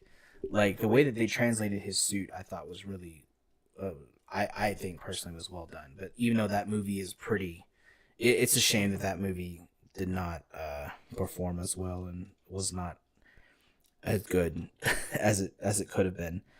But so do you think they're going to recast him in Agatha? No, I think they just dropped him completely, personally. I don't know. I mean, we've only seen so much from like the trailers. We just don't really know what the show. I'd say if they recast him, I'd say if they recast him and like reintroduce his character, like as I guess a variant, then it might be worth watching. I agree. Otherwise, I don't see any reason. I think if they did like. So like Kang the Conqueror as like Kang Prime, whatever, was in Ant-Man 3. But I think if they bring back Kang, they can go two routes. They can do this is my fan casting. They can do Denzel Washington as like an older, like the true Kang the Conqueror, as like an old man, right? And I think he could play that part very well. Denzel Washington is that old, is he? He's like in his 50s. Right? He's in his 60s. But I'm just saying, generally, as like an older Kang. If they want to keep Denzel, though, that I don't really. He's one of these. So look, he's a great actor, but one of the issues I have, and I just noticed it whenever I saw the Gladiator trailer. Mm-hmm. He does not change his accent for anyone. No. This man is in Rome, and he's still speaking like he's like from I don't know wherever he's from, but whatever. But like, dude, that's not how. It's like that's not how Romans talk. Not even remotely close to how they sound. But the Gladiator's a fantasy film. It's not that. I don't care, man. Like, come on. Like, I just think that's a little lazy, personally. If they got Samuel L. Jackson to fill the role. Yeah, but he's already Nick Fury. It wouldn't make sense. Oh yeah, but then again, RDJ is coming back as Doctor Doom, so I guess really so it's one of those that's weird because my thing is I get that in the end they are just actors playing characters. However, though, like within the confines of their own movies and universe, some of these phases of the characters that the actors are playing, they are that character all the way through. Yes, I would give there's a little exception with the Spider-Man, how you got three different actors playing the character of Peter Parker from different universes. But then you have things such as like Deadpool and Wolverine, where all these Wolverines, they're all essentially look like Hugh Jackman. You did have the one with besides you the did have one. yeah, you had the Henry Cavill one. So it's one of those like, yes, But these are actors all the way, but the faces and these characters that they're portraying, like that is who they are. so It so they seems so. It's kind of weird to recast Robert Downey Jr. So it's like, is that face of Robert Downey Jr. Are there universes where that could he meet himself as Doctor Doom? Could he meet himself as Tony Stark? And you got two Robert Downey Jr.'s. Like, do you see what I'm saying? Like how it's yeah, just a little weird. I see what you're saying, and I think the initial shock of that announcement was, is he playing a Tony Stark variant turned evil, or Yeah. is he playing actual Victor Von Doom? And I think they Victor confirmed Von that he is Doom. playing Victor Von It would Doom. probably have to be the latter, or for it to make Well, sense. no, they confirmed that he's playing Victor Von Doom, not a variant of Tony Stark. Because in my mind, the only way I could have justified this casting, if he was like a Tony Stark villain from like a dark timeline or he was Tony Stark, an evil version of Tony Stark from a dark timeline where maybe he lost Pepper, maybe the Avengers lost against the Chitauri, or like this timeline where the Avengers just didn't work out, right? And he became this kind of psychotic, like, I need to protect the world, and the only way to do that is to become the dictator of the world and like build that suit of armor around the world, but just in a more fascist dictatorship way. And the reason why that would have been better executed. And I think the reason why I went down that lane is because when in the announcement he said different mask, same task. And a lot of people are trying to figure out what that means, but to me, I'm like, oh, well, it's the same thing, right? He wants to protect the world, and the only way to do it is to control it. Like that's just my rational thing, and maybe that's just a storytelling person in me. We're all writers. We can kind of make those steps and those leaps of logic of like, yeah, that makes sense. If he's like a Tony Stark variant that, just lost so much and lost like every battle, and he just became more and more insane from it. But no, he's playing a Victor Von Doom, and I think he is playing the Victor Von Doom in the Fantastic Four film as well, like from their universe. He's that version. So this is the question I have. Okay, so you got this new Fantastic Four. RDJ's playing the Victor Von Doom for that Fantastic Four. And we know how Marvel likes to tie in all these things. So, like, the Avengers, where Tony Stark and Captain America, RDJ, and Chris Evans, they're done. But you still have the rest of the Avengers. And they're probably going to go on to be in subsequent other Avenger movies, films with the new heroes that they're incorporating. Yeah. Would you say that is true? Yeah. I would say the new team would probably be Spider-Man, She-Hulk, Captain Marvel, Black Panther, Shuri, Shang-Chi, so then, probably Miss Marvel, but she'll probably be put on the Young Avengers team. So my question now is, with the new Fantastic Four and RDJ as Victor Von Doom, is this going to be in a alternate Earth? Is this going to be in a different Earth separate from that? Or like, is there a chance that Fantastic Four could meet up with, let's say, some of those Avengers, whether it be Tom Holland Spider-Man or Anthony Mackie, Captain America, or something like that? Because this is why I'm asking it, because that's going to be weird, right? Because that means that they're acknowledging that Anthony Mackie, Tom Holland, these are the same people from the Avengers that we just saw. These same people who knew Tony Stark with the face of RDJ, if you will. And I think it'd be most impactful they see the RDJ, like, how are you just going to pretend that, oh, this is a completely different person? Like, it's one of those, like, I get in the real grand scheme that these are just actors playing characters, but when you're doing these multiverse things, it doesn't really work like that. I don't feel like it really works like that, and that's going to get really confusing. Okay, no, I agree with you 100%. I do think that, but imagine the storytelling of it, right? Imagine, Peter, for example, he's basically the surrogate son of Tony Stark, right? And a lot of people don't like that, but I don't care what those people think. That's how they made it. And so in the context of the MCU, it makes sense, right? But obviously in the comics, it's whatever. So in my mind, I think of it this way, right? It's like you have, maybe they don't know he's Dr. Doom yet. They see Tony and he's like, Tony, Mr. Stark, and he's so happy to see him. And then what if Doctor Doom just kills Spider-Man? You know, that betrayal, that like of this father figure that this character has, and Doctor Doom kills him. You know, but it's like you said, it's the face of RDJ. Like, I think that would be impactful. You know, if Sony and Disney nut up and decide to actually kill Spider-Man in this, I think it would be, and then that's the reason for them to bring in Miles Morales later on. But it's just like that to me, I think could be impactful, because, you know, in Infinity War we saw the contrast of where he's like, Mr. Stark, I don't want to go, and like Tony's hugging him as he's literally disappearing. Yeah. You know, like that's impactful. You know, and then like the whole point of Endgame where Tony Stark, he sees that picture of him and Peter, and that gives him the reason to, you know, to do this time heist and figure out time travel. You know, and it's like having, I guess another thing that also. Sorry, go ahead. Well, no, I mean I'm pretty much done. I mean that, but so I have another thing that's also like another reason why it's kind of confusing with these variants, and why like the whole multiverse thing can be kind of messy. So let's look at Kang. Before everything and that happened, you have Kang, and I think it was in one of the Ant-Man movies. I didn't see the one that had that Kang in it, or whatever. But apparently, there's like a Coliseum, and there's all these Kangs, or even in Loki season 2, where you see these different versions of Kangs. Yeah, it's all Jonathan Majors. So it seems through all these different universes and realities that Kang is always this person, just a variant of it, but it's still they look the same. But I think it's because then also, you have Loki, where you have various variants of Loki, and they all look completely different. You got the woman, you've got the other old dude, you got the alligator.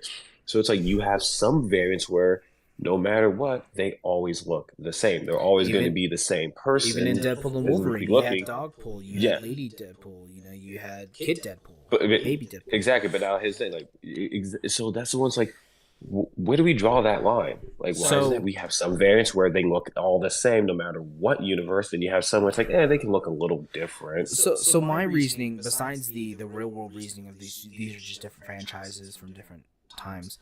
I think they sort of explain it. I think when Far From Home was coming out, or not Far From Home, No Way Home, when that was coming out, you know, they were like, oh, well, we have these different Peters from, you know, the multiverse. How come they look different? And I think they explained it like, so you have the sacred timeline, right? And I think all the little strains, because in Loki you kind of go into it and you see that it's a bunch of different little timelines, you know. Mm-hmm. I think the closer they are, the more closely related the variants are, you know? And I think the further you go out, the more deviation you get. So, like, you have a Spider-Man that looks like Tobey Maguire, then you have a Spider-Man that looks like Andrew Garfield, but all of these universes around here look like Tom Holland. Does that make sense? Mm-hmm. And, like, I know that's kind of like a cop-out answer, but, like, I feel like that sort of explains, like, oh, the further you get out in the multiverse, the further it branches, the more deviations there are. So you have different actors playing these characters, right? And like, I feel like that's the only way to really rationalize that is an in-universe explanation, not just, because in real life we casted them different.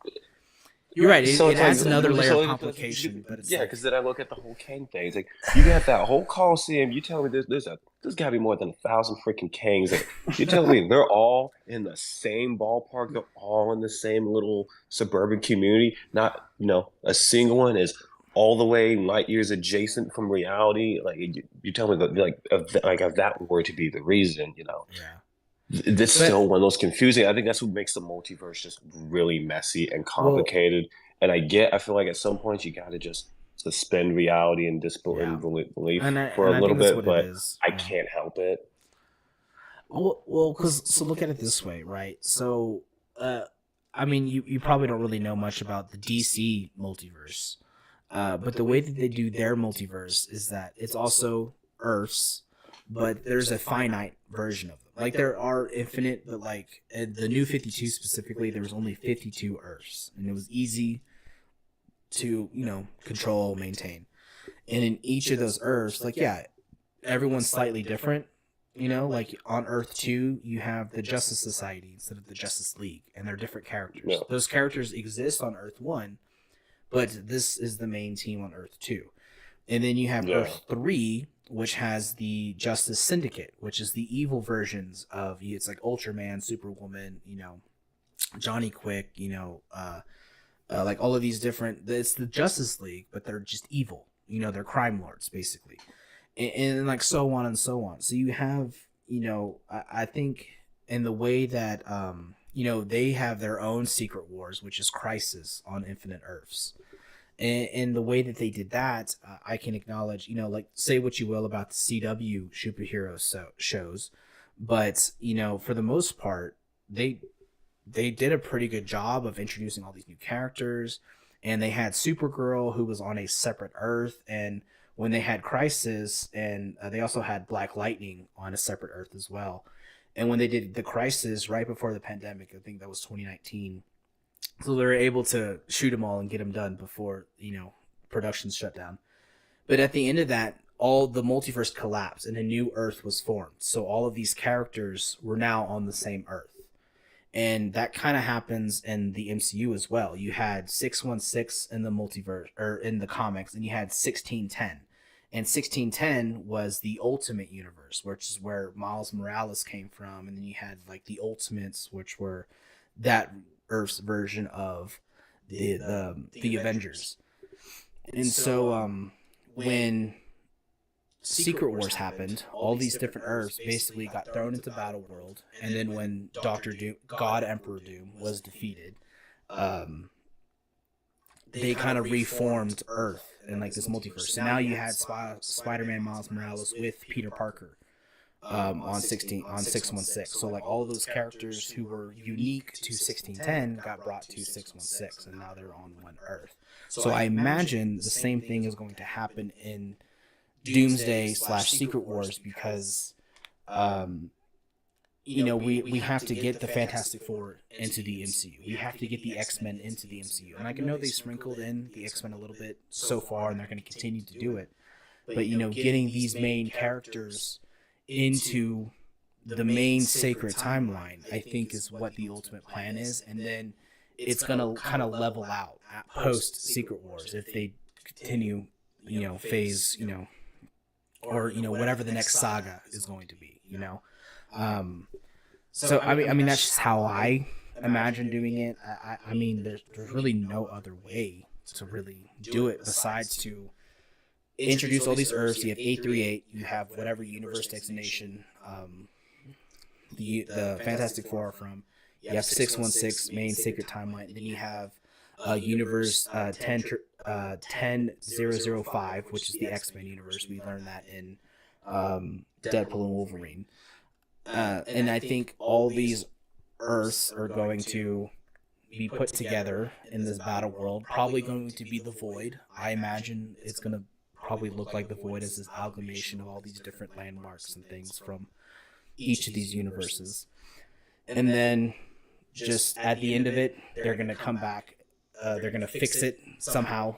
And then they're going to be on this new Earth where the whole time the Fantastic Four has existed. The X-Men have existed alongside with the Avengers, and, you know, all the Inhumans probably, and like just all of these different factions. And it'll be a true MCU, or be a true like Marvel timeline like you have in the comics. But again, it's all about execution. You know, it's all about, can they bring all these characters together in a way that makes sense and that's plausible, you know, and can they, you know, just execute that Doomsday and Secret Wars? Because Secret Wars is a huge event. I mean, it's literally universe ending.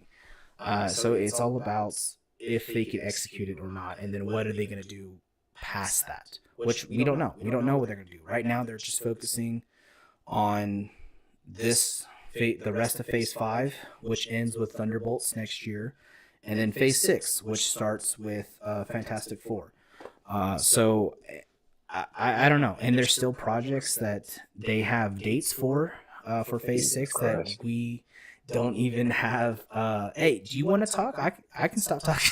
No, I was going to have John. No, it's not you talking. It's just Marvel Yeah, Let's ask John, like, what are your thoughts on this? Because it's still so like it's confusing and yeah. I mean, I'm just that's the only tired. way. I think we just have to get through this slog, and it could be like maybe it's on purpose. Like all of this stuff doesn't make sense, like on purpose, and it's all part of the grand plan. And that after Secret Wars, it'll all line up and be like, oh, okay, so you can go back and watch another project from Phase 4 or 5 and be like, okay, no, I see why they thought this thread was left open. Now they brought it back here. I mean, that's just how it goes. But again, it's all about execution. It's all about, I mean, we just got a few more years. We just got a couple more years. 2027 is when Secret Wars comes out. It's 3 years from now. Well, it's less than 3 years, but it's still like, it'll be here before we know it. And then we'll be sitting in the theaters like we were sitting in the theaters for Endgame, being like, So I don't know. That's just what I think about it, and I think that's just my storytelling brain just kind of coming up with a rational explanation for what they've Justification. been doing. Yeah, it's like I'm justifying it from a storytelling perspective, right? From a storytelling stand perspective. I need to take a breath. God damn. I think What do you got, like John?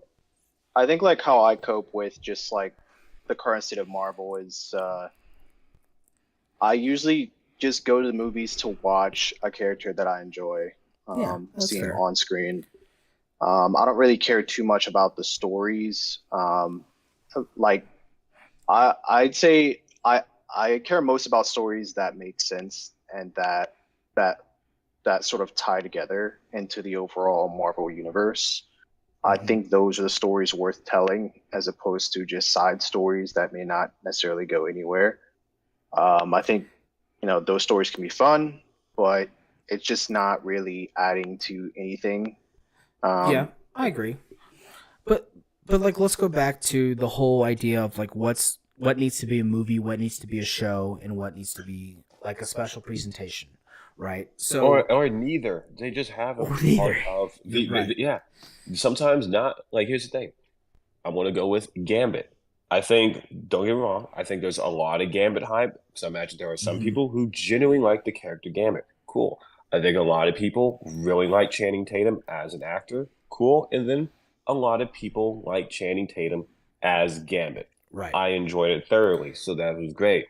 However, now maybe he could do it because he's shown that he can be a pretty decent actor outside of being funny. But I can tell if they do a Gambit film where it's going to go more of I'd say a comedic route, such as Yes. Deadpool is. But regardless, is that character really popular enough to warrant its own thing? Like, are we seeing it because of we want to know? We just really want to get invested in Gambit the character, or are we seeing it because we want to watch Channing Tatum play Gambit? Yeah, and I think that goes back to the conversation earlier about Hulk. Like, do we need a solo film of this character? And Gambit, I think, works best as an ensemble character, personally. Yes. I mean, I haven't read a lot of the X-Men comics, but I've seen the original X-Men show, and like obviously X-Men '97 earlier this year that came out as well. Great, continuation of that show. And he just works best as an ensemble, and I think he's great in Deadpool and Wolverine. And I'm glad that just like Mahershala, I hope he gets the chance to play Blade. But like I'm glad that Channing Tatum, I keep saying his name wrong. Channing Tatum got to play Gambit at least once, and got to fill in that role. And I don't know if you've seen any interviews with him since the movies come out, but he's just very thankful and very humble about the opportunity to play. Absolutely. Now, there's calls that people want a solo film for him, and I just wholeheartedly disagree. I don't think we need a solo film, like a solo Gambit film, because we haven't even got the main X-Men yet. Yeah, because that was the point I was about to get to. So here's the thing: you got the main X-Men, right? Pretty much Wolverine. Okay, so here's the thing: you got Wolverine, who's always had his own standalone, or he could do his standalone stuff. Yeah. He's had Logan, and he's even had X-Men Origins. Okay, and then you got Wolverine. The Wolverine. He's in Japan. But then and then you also have what is it? You had for X-Men First Class in those films, which it it was mostly about, I guess that was more or less kind of Charles Xavier and Magneto's kind of origin story. But the thing Yeah. is, is they didn't do a Magneto standalone film and all of Well, that. You that was don't the need original that. plan. Did you know that? So No, when X-Men I'm glad they Origins, didn't. before X-Men Origins came out, they had this whole line of films lined up. That was X-Men Origins. That's why it's named X-Men Origins: Wolverine. Okay, yeah, that would make So they that were would make going to sense. do an X-Men Origins Magneto, but after the failure of Wolverine, they're like, let's retool it, and so it got retooled into First Class. So a lot of like what Exactly, they were and going that to was do good. in, so a lot of what they're going to do in the Magneto film was going to be in First Class. And I actually had this fan theory after watching the film, and I posted it on Reddit, and a lot of people thought it was all right. But my fan theory was that just like Gambit, how Gambit exists in the void because his film was in development but never got off the ground, that they mentioned that there was a version of Magneto on the team as well. And I had a thought, I'm like, I wonder if that's the version of Magneto we would have got in X-Men Origins Magneto. But of course it got retooled to First Class. But like I think we needed a First Class X-Men film first in the MCU with their version of their characters before we even get solo films of these characters. Personally, I think. Well, I think the whole thing, like the First Class, like that, those series, those are like still the prequels to the X-Men 2000, if that makes sense. Yes. They're all still, Yeah. I would still consider They're them technically X-Men all in the 2000, same so timeline. Yeah. yeah, they're just younger versions of those people. So it's like it would be weird to, I don't know, it's just going to be kind of weird having these young people play modern X-Men when they're clearly not. They're supposed to be the younger versions of the X-Men that we knew Right. from 2000 to X-Men 3 and everything. So I think we're good at just leaving that alone, Yeah. unless you want I to think like if they wanted to do anything with Gambit, I think they could just do a special presentation, just like they did with Werewolf by Night. I think having like just a little, like 40 to an hour short film of self-contained in its own a universe self-contained in rather its own, than well, not in its own all these universe, other little giants. because Werewolf by Night is in the MCU technically.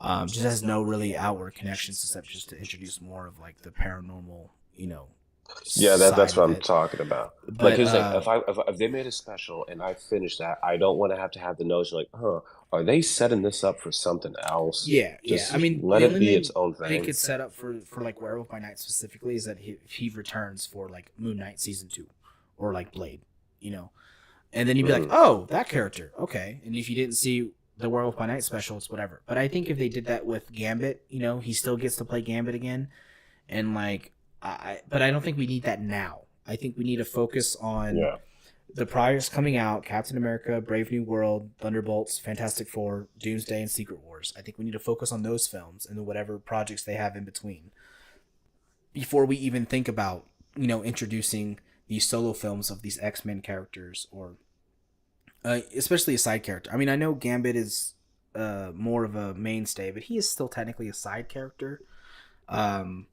And his popularity really only rose because of the original X-Men show, I think, personally, back in the 90s, and then obviously got reinvigorated with 97, and then obviously with this film, Deadpool Wolverine. So, I like Gambit. I'm not a diehard Gambit stan, so I personally don't need a Gambit film.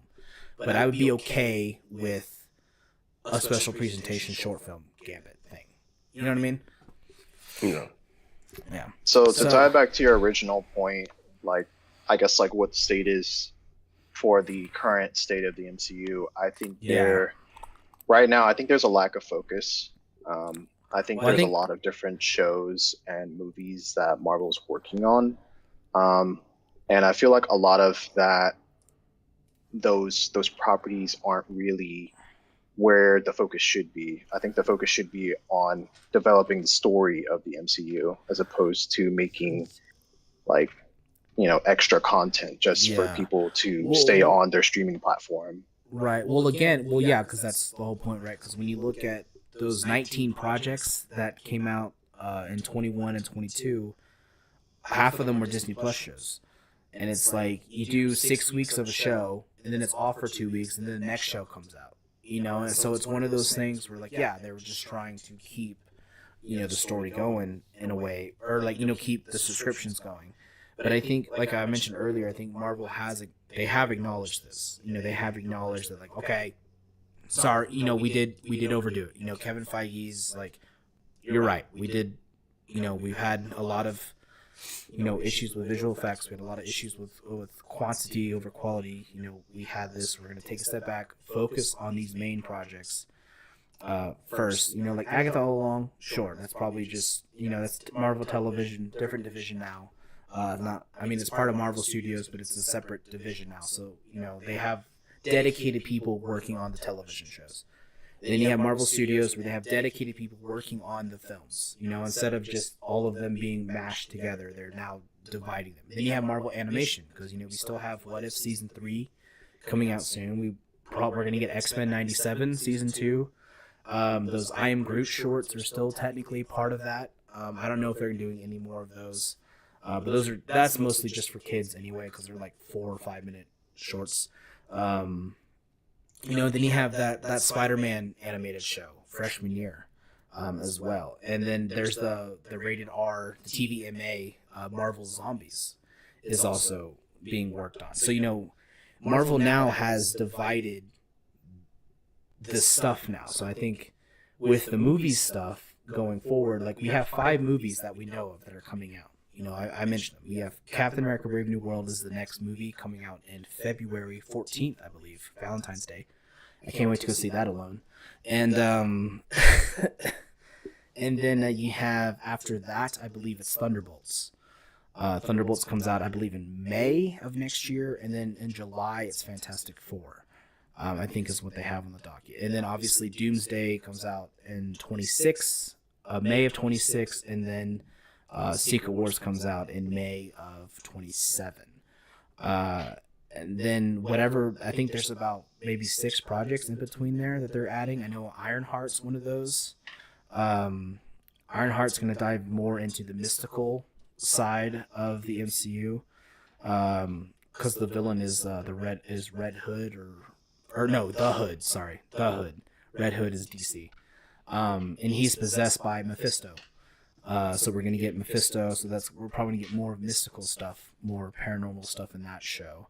And then I think that's about it as far as I know. There's allegedly a new Vision show in the works. It's like they kind of left it off on a cliffhanger to cap off, because they talked about how Vision Quest, I think is what the working title is. It's going to cap off this trilogy from WandaVision, Agatha, and then Vision Quest. Like that's its own isolated trilogy, but still thing. So I don't know when that's supposed to come out and how that's going to tie in. Obviously, I mean, it's just I think a lot. I think we have to acknowledge that to kind of close out this whole argument, because we are going a little long here. This whole topic. I think we have to acknowledge that there is still a lot of good that has come out of just MCU as a whole. I think, including Phase 1, 2, and 3, and then 4 and 5, everything that's come out so far, I'd say about 80% of it is solid, right? And then you have, with the more recent projects, with Secret Invasion, just abysmal. I don't know what happened with that show. That should have been a movie.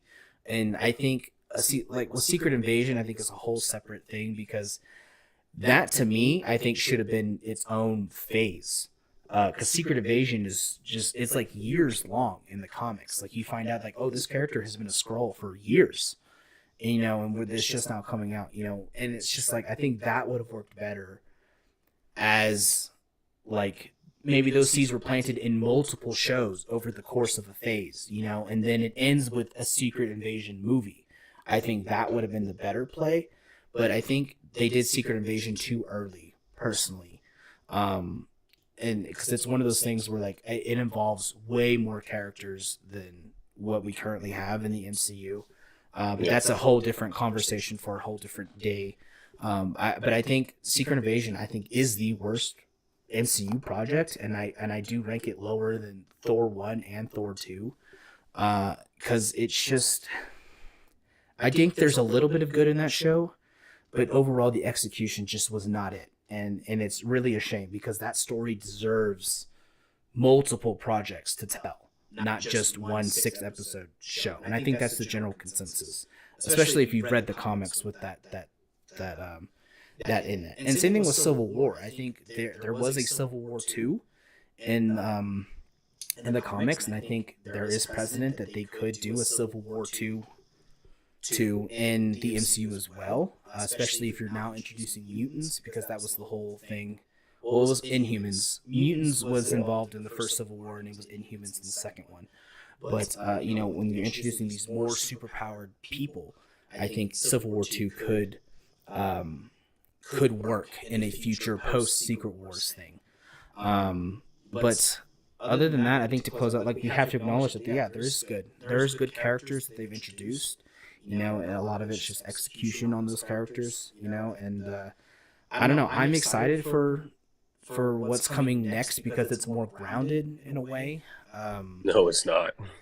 Well, I mean, yeah, you have the President of the United States, hulking out into Red Hulk, but it's like, I'm saying, like, well, Captain America specifically, it feels more grounded, and they're acknowledging Tiamat, the celestial that's sticking out of the ocean, and that's where they're getting adamantium from, and that's, because that sounds grounded.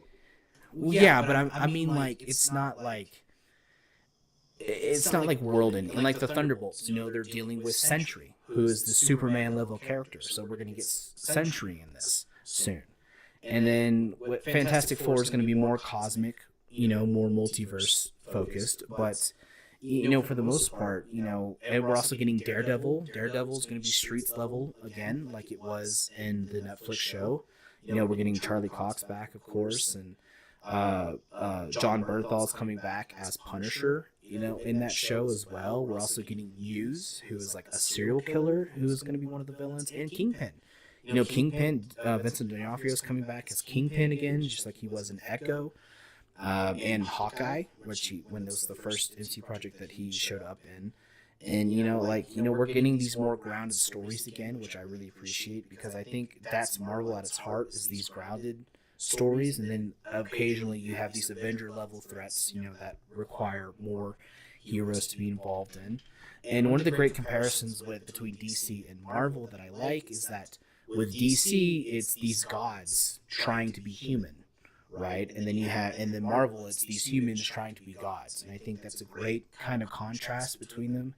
And obviously, we'll just kind of see. James Gunn is head of DC now, or he's one of the heads of DC Studios now. And how is it going to compare next year when the first big film comes out, Superman? How is that going to compare to Fantastic Four, because they're coming out in the same month? So that'll be very interesting to kind of see, and how he takes that universe, maybe learning from what Marvel has done the last few years and what he's done with his Guardian movies. How was he going to run the DCU with Peter Safran, his co-president? So, again, there's a lot to talk about. I think that's also just a different discussion for a different day. But any closing thoughts you guys have before we end this episode? Don't all talk at once. It's okay. I'll let you go, Jonathan. No, like I said, I think the MCU just lacks some focus right now. I think, like you said, there's some good things coming out of it, but there's also some questionable things as well. And I think they could close that gap by giving some level of focus to the things that actually matter. And I think they are. I think they are now. Like I mentioned, I think they're refocusing. They're retooling with the RDJ casting of Doctor Doom. They're moving towards Doctor Doom as the big bad. They're focusing on, these projects coming out before they announce 15 others. So yeah, I think the refocusing thing is a good idea, is what they have been doing for the last probably year, I would say, after they had to fire Jonathan Majors. So. But Rafael, do you have anything to close out? I'll say a little bit, kind of add to John's statement. Yes, I would say they are doing some good. 80%, nah, I wouldn't put it that high. I would say it's probably 40 to maybe 50. I think they just need to reel it Is back that a 40 bit. to 50? Because my 80% is 40 to including phase is all of it, like phase 1, 2, 3, 4, and 5. That's my 80%. Yeah, I'm still gonna go probably 50%, maybe. Wow. Okay. Yeah, you're biased against them. You're biased for them. I'm probably a little biased against them. I don't know. I think they're doing too much. I think they're reeling it back a little bit. They've been in recent times. They've been reeling it back, but I think it's one of those kind of like John said. Not everything needs to be made. Some things can also be told in exposition or in flashbacks through other shows. Do what's really important and figure that out. But like fleshing everything down to where every little tiny character down to the freaking bartender is going to get a freaking TV show, and then that's going to tie into something else. Like it's like it seems like super overly ambitious, and we've seen that some of these movies that they put out, decent amount of them are kind of bombing because they're just rushing and just putting some stuff out. Like, well, we got the movie, it's going to tie in this way, but you forget to make the movie kind of thing. Do you think a lot of that is because, like, before we close out again, do you think a lot of that is because, like, look at just movies in general, not just MCU films, but like movies now are just in theaters for like 2 weeks and then they're put on VOD or streaming. I think it's the state of Hollywood. I think it's the state of Hollywood. I think that is a Hollywood problem, like as a whole. Not. I think it's both. MCU. I think it's Disney and Hollywood at the same time, and both of them are really lacking as far as making a good movie. They're mostly focused on the big picture, and it's always like, yeah, the movie. It's like, oh yeah, the movie could suck, but we still got our point across, and it'll tie in. And it doesn't matter if these movies suck because once you make the big movie, that's all people are going to be worried about. But it's like, no, I still want to enjoy the ride there. From Iron Man to Endgame, I more or less enjoyed the ride there. With this new project, okay, now I got to get invested in all these things. You're trying to tie too many things in to where it's like, if I don't watch these TV shows or some of these movies, I'm not going to know what's going to happen, when that wasn't the case in the original, with the original Avengers arc. So they just need to cool it down, and not everything has to have this direct, important continuity kernel of information or whatever. Not everything needs to be a TV show, and just do what's really important. But they're trying to branch out too much too quickly, and it's just getting like they're oversaturating it. Yeah, no, I agree. I agree. I agree with you wholeheartedly. I mean, like I said, 19 projects in 2 years. I mean, that's crazy. Like, I mean, that is a lot. That's a lot. I mean, even as a fan of the MCU, watching those movies, I was like, I gotta watch another show. And Star Wars is the same way. Star Wars has had a lot of shows, not as much as Marvel has. But I feel like we're gonna bring our other buddy on, Jordan, who's a huge Star Wars guy. Me and him, so I'm gonna have him on for a separate episode talking about Star Wars, especially with like the Alkalite and like that whole deal with that, and the future of Star Wars as well. But like, no, I feel like we had a very good discussion here. I mean, a lot of these points, we've discussed kind of offhandedly, as these projects come out. So it's nice to kind of put them together in one whole deal. John, so you have a YouTube channel. You do a lot of kind of techie stuff, or you're working on doing more techie stuff. The channel is Blackbird Productions. Of course, the link to that will be in the description of this video. So if you guys want to go check his channel out, do that. Rafael, you don't really have a presence on social media.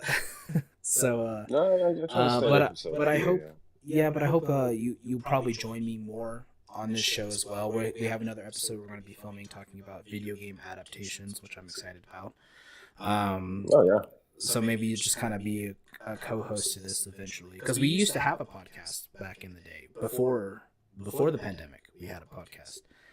So it'd be nice to kind of those early days. I don't want to listen to those. I do. We got to start somewhere.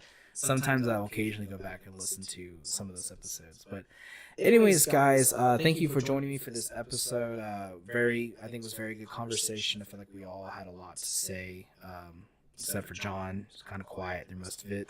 It's okay. You also keep cutting them off. I'm sorry. It's just like there's so many thoughts that are up here when it comes to the stuff. Because, we're, like I mentioned, we're all filmmakers. We've all worked in the independent industry, at least, not like Hollywood. But, you know, like even the independent filmmakers, we know how these films are made. You know, we know what it takes to write these films and go into it. So, but yeah. Anyways, guys, thank you for joining me for this episode. It's been fun. Thanks for having me. Yeah. Again, we'll have you guys back on different episodes depending on what we're talking about. So you'll definitely see these guys again. But as always, my name is Jorvik. I'll see you in the next one.